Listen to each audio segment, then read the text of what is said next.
Assalamualaikum warahmatullahi wabarakatuh. Saya Muhammad Hadri Syakir bin Muhammad Afendi, nombor matrik 19BI02023. Tajuk kepentingan ulum Al-Quran dalam penafsiran. Kajian dalam kalangan pelajar ijazah sarjana muda Al-Quran As-Sunnah dengan komunikasi. Pendahuluan. Al-Quran diturunkan sebagai kitab suci yang mulia, petunjuk, penjelasan sumber utama ajaran Islam dan sumber inspirasi bagi umat Islam dalam kehidupan. Usaha untuk mendapatkan makna pemahaman Al-Quran yang baik selalu dipelajari oleh pemula pagi dengan berbagai metod dan pengajaran. Semua itu termasuk dalam ruang lingkup pengertian tafsir. Untuk memahami tafsir Al-Quran perlu kepada ilmu-ilmu Al-Quran. Ulum Al-Quran. Ulum Al-Quran adalah alat dan kumpulan ilmu Al-Quran untuk memudahkan tafsir dan memahami Al-Quran.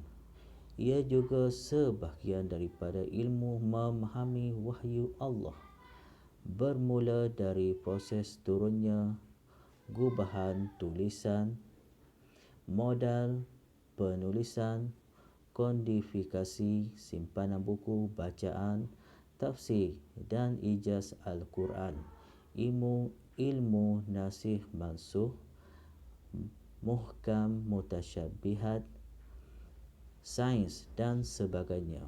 Pada zaman awal Islam, istilah ulum Al-Quran tidak begitu terkenal, tetapi kajian mengenainya telah mula diterapkan oleh generasi awal para sahabat seperti Ibnu Abbas, Zaid bin Sabit, Malik bin Anas, Mujahid, Ikrimah dan lain-lain.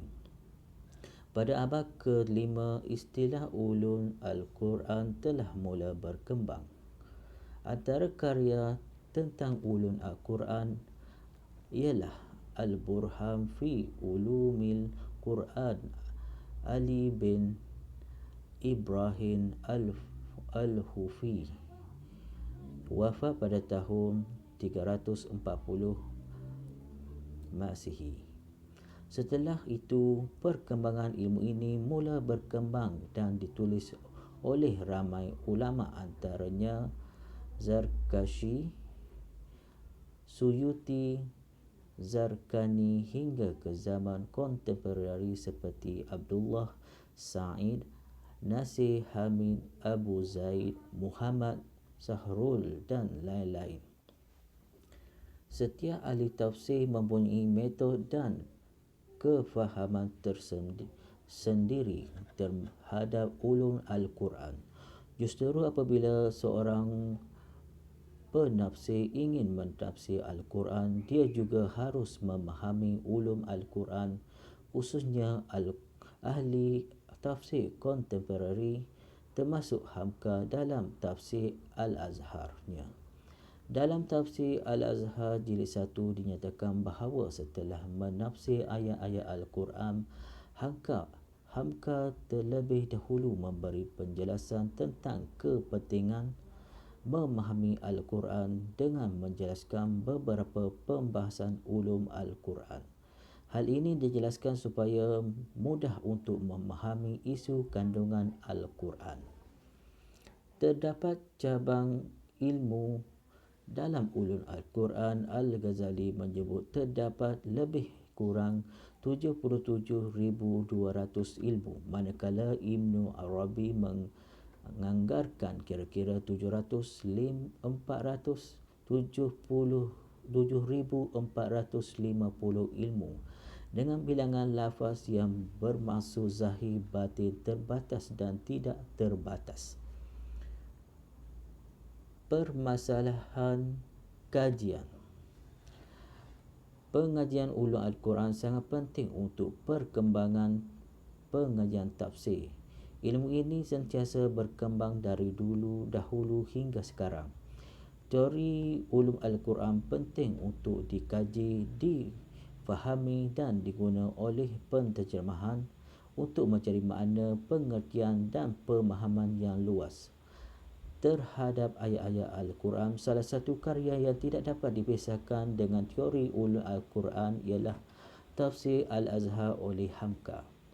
Karya beliau banyak ditemui di Nusantara, khususnya Indonesia. Untuk mentafsir ayat-ayat Al-Quran, beliau menggunakan beberapa pandangan yang berasingan mengenai ulum Al-Quran supaya menyokong penafsirannya. Oleh itu adalah penting untuk menjelaskan pandangannya supaya dapat dikenali ramai orang, terutama golongan penuntut ilmu. Kajian ini mendapati bahawa dalam menyemak pemahaman dan pandangan ulum Al-Quran dan kadang-kala memberi beberapa contoh teori tentang makna Al-Quran, tafsir, ta'wil, ijaz, muhkam, mutasyabihah, makkiyah dan madaniyah, nasakh dan mansuh, asbab al-nuzul. Kajian semula kefahaman ulum Al-Quran diperkukuh oleh tafsiran ayat-ayat yang berkaitan dengannya dan mengukuh salaf dan khalaf supaya pembaca dapat memahami tafsiran dengan jelas dan mudah. Persoalan kajian. Yang pertama, apakah peranan ulum Al-Quran dalam penafsiran ayat? Yang kedua, apakah cara belajar ulum Al-Quran menurut ulama? Bagaimanakah memahami makna Al-Quran, tafsir dan ta'wil? Objektif kajian. Yang pertama, menjelaskan peranan ulum Al-Quran dalam penafsiran ayat. Yang kedua, mengenal pasti cara belajar ulum Al-Quran menurut ulama. Yang ketiga, menganalisis makna Al-Quran, tafsir dan ta'wil. Limitasi kajian. Kajian ini adalah berdasarkan kepentingan ulum Al-Quran dalam penafsiran. Kajian dalam kalangan pelajar ijazah sarjana muda Al-Quran dan As-Sunnah dengan komunikasi. Kajian tersebut menghadapi beberapa halangan dan limitasi. Kajian tersebut hanyalah dijalankan dalam skop yang kecil, iaitu sebabnya kajian ini menghadapi limitasi pada sekatan skop kajian. Limitasi tersebut akan menyebabkan kesilapan menyelidik kerana kajian yang dilakukan hanya dalam skop kecil. Contohnya, berjalan kajian dalam kalangan pelajar sarjana muda As-Sunnah dengan komunikasi sahaja.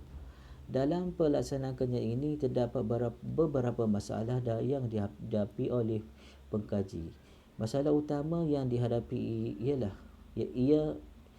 internet di kawasan pengkaji dalam mencari bahan dan harus ke kawasan bandar. Di samping itu, kekangan lain yang dihadapi pengkaji dalam mencari kajian ini adalah proses menghasilan kajian literatur. Dalam mencari bahan rujukan, pengkaji mencari di dalam buku, artikel dan jurnal dan lain-lain melalui Google. Metodologi kajian. Berdasarkan kajian di atas, pengkaji telah mengenal pasti reka bentuk yang akan digunakan dalam kajian ini. Pengkaji telah melakukan kajian berbentuk kualitis, iaitu kajian perpustakaan berdasarkan metodologi analisis dokumen yang berasaskan penelitian kepada isi kandungan, penilaian hujah dan faktor yang dikemukakan, memberi kritikan positif atau cadangan penambahbaikan dan membuat kesimpulan. Data yang diperolehi dalam kajian ini adalah merujuk kepada bahan bacaan primer seperti Al-Quran, sumber sekunder seperti Kitab Kerja, majalah, jurnal, risalah dan laman web yang berkaitan dengan kajian yang dijalankan. Selain itu, pengkaji juga mengenal pasti dan meneliti senarai bahan bacaan atau karya tempatan berkaitan ulun Al-Quran yang terdapat di Malaysia. Kaedah pengumpulan data. Bagi melaksanakan kajian tersebut, kepentingan ulun Al-Quran dalam penasiran kajian dalam kalangan pelajar ijazah sarjana muda ini, pengkaji telah menggunakan beberapa instrumen untuk mendapat maklumat. Antara instrumen yang digunakan ialah maklumat daripada media cetak dan digital seperti surat khabar, kitab-kitab, jurnal dan juga daripada sumber media baru bagi mencari maklumat berkaitan isu-isu berkaitan. Yang pertama, Jalaluddin As-Sayyuti Al-Iqam fi Ulumil Quran Biro. Ini adalah rujukan-rujukan. Kaedah menganalisis data. Selepas data terkumpul, maka akan terus dengan penganalisis data dengan menggunakan analisis deduktif, kerana ia merupakan proses menganalisis data yang paling komprehensif dan kerap digunakan untuk menganalisis data secara kualitatif. Tinjauan literatur. Yang pertama, Az-Zakashi 1975. Pengertian tafsir ialah ilmu tentang mengetahui kandungan kitab Al-Quran diturunkan kepada Nabi sallallahu alaihi wasallam dan diterangkan tentang maksud dan mengambil hukum dan hikmah. Yang kedua, Al-Fas Al-Khattam 1973 dengan wazan taf'il yang mempunyai beberapa pengertian, antara lain iddah penjelasan, al-ibanah penjelasan, al-kasyaf pendedahan, al-izhar untuk melihat, al-tafsil butiran dan al-bayan huraian. Yang ketiga, Mustaqim 2018. Tafsiran sebagai produk adalah pemahaman atau tafsiran mengulas tentang teks Al-Kitabiyah yang berkaitan rapat dengan konteks sosial budaya baik dalam kalangan tafsiran luaran, tafsiran sebagai hasil pemikiran manusia, sejarah relatif dan tentatif. Yang keempat, Sabuni. Sebagiannya ada pengulas yang mendefinisikan tafsir ialah ilmu yang membincangkan tentang Al-Quran dari segi makna kepada tujuan Tuhan sesuatu dengan kebolehan manusia. Ini selebihnya. Kerangka kajian ni seperti yang pertama, menjelaskan peranan ulul Quran dalam penafsiran ayat. Yang kedua, apakah cara belajar ulul Quran menurut ulama. Yang ketiga, menganalisis makna Al-Quran dan ta'wil Okey. Ini rujukan. Terima kasih.